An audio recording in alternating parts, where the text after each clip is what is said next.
ఓకేనా? జర ఈ మీటింగ్లా జర ధైర్యం ఉన్నోళ్ళే కూర్చోరు. జర ప్లీజ్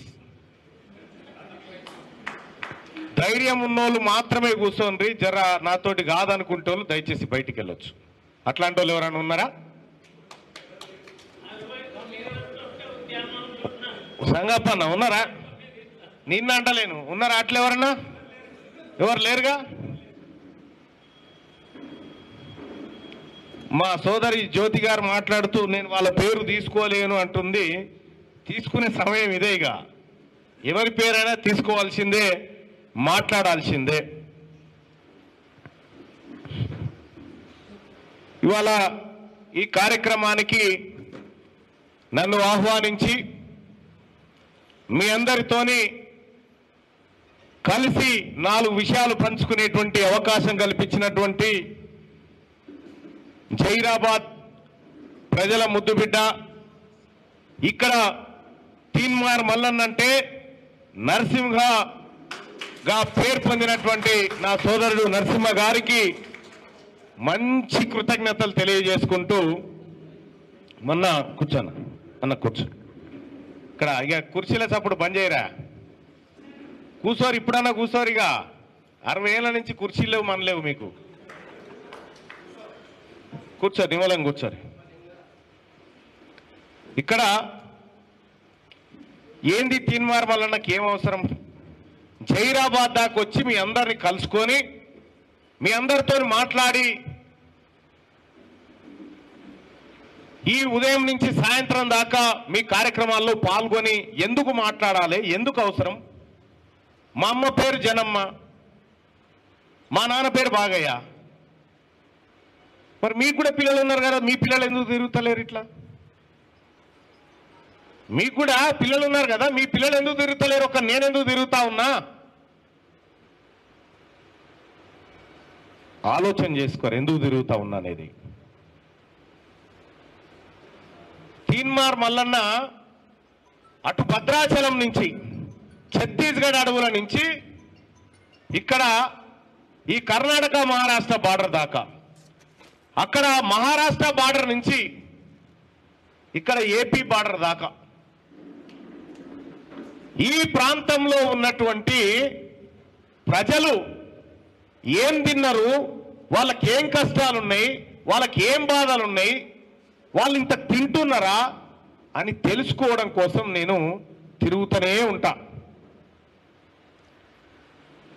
ఇక్కడ ఇప్పుడు ఎస్సీ రిజర్వ్డ్ స్థానం, ఇది ఎస్సీ రిజర్వ్డ్ స్థానం ఇక్కడ జైరాబాద్. ఆందోళన కూడా ఎస్సీ. కానీ 2026 డీలిమిటేషన్లో జైరాబాద్ నియోజకవర్గం జనరల్ కాబోతా ఉంది. జైరాబాద్ అసెంబ్లీ నియోజకవర్గం జనరల్ కాబోతా ఉంది, అది మహిళకు కాబోతా ఉంది మళ్ళా. కాబట్టి ఇప్పటిదాకా రంగమ్మ గారు చెప్తా ఉండే 71 ఊర్లకు నేను లీడర్ ఉంటే అది అని చెప్తా ఉంది. ఊర్లకు లీడర్ ఉంటే సరిపోదు, రాష్ట్రానికి లీడర్ కావాలి మనోళ్ళు బీసీలంతా. ఇలా బీసీలలో ఆడబిడ్డలంతా ముందుకు రావాలి రాజకీయాలు చేయడం కోసం. ఇలా చాలా సంతోషంగా ఈ ఆడబిడ్డను సన్మానం చేసే పోతా నేను ఇవాళ. ఎందుకంటే మన బీసీలలో ముందుకొచ్చి మాట్లాడిపోతున్న వాళ్ళు చాలా తక్కువ మంది ఉన్నారు. మరి ఏందా బీసీల పంచాయతీ ఏంది మల్లన్న? ఇప్పుడు 42% రిజర్వేషన్ కోసం ఆర్డినెన్స్ ఇచ్చినామని చెప్పి ముఖ్యమంత్రి గారు ఆర్డినెన్స్ ఇస్తున్నామని ఆయన నిర్ణయం తీసుకోగానే కల్వకుంట్ల కవిత గారు ఆమె రంగులు గులాలు పూసుకుంటా ఉంది. దునబోతి ఇంతే దుడ్డెను కట్టేసినట్టు ఉంది కథ. బీసీలకు 42% ఆర్డినెన్స్ వస్తే నీకేం సంబంధము? నువ్వు బీసీయా? నీకు నాకేమైనా సంబంధమా? కంచం పొత్తుందా? మంచం పొత్తులు ఉన్నాయా మనకేమన్నా? నువ్వు పండుగ చేసుకునేది మాకు అర్థం కాలే. ఎస్, మా బీసీలకు 42% రిజర్వేషన్ నిజంగానే వచ్చిందంటే మా ఎస్సీ ఎస్టీ బిడ్డలు పండుగ చేసుకోవాలి, మా మైనారిటీ బిడ్డలు పండుగ చేసుకోవాలి. 78 ఏళ్ల సంధి మమ్మల్ని తొక్కి చిత్రహింసలకు గురి చేసి అసలు మీకు కూడా లేదురా ఈ భూమి మీద నిలబెట్టినటువంటి మీ జాతి పండుగ చేసుకుండేది మాకు అర్థం కాలేదు. అది చూసిన వాళ్ళ నవ్వుతా ఉన్నారు, ఈమెకేం సంబంధం రా ఎగురుతా ఉందని చెప్పి. సరే, ఆమె కథ అట్లుంటే మరి ఎందుకు బీసీలు మన రాజ్యం మనకు కావాలని అడుగుతున్నా అంటే, ఇవాళ పేపర్లలో ఒక వార్త వచ్చింది, మీడియా మిత్రులకు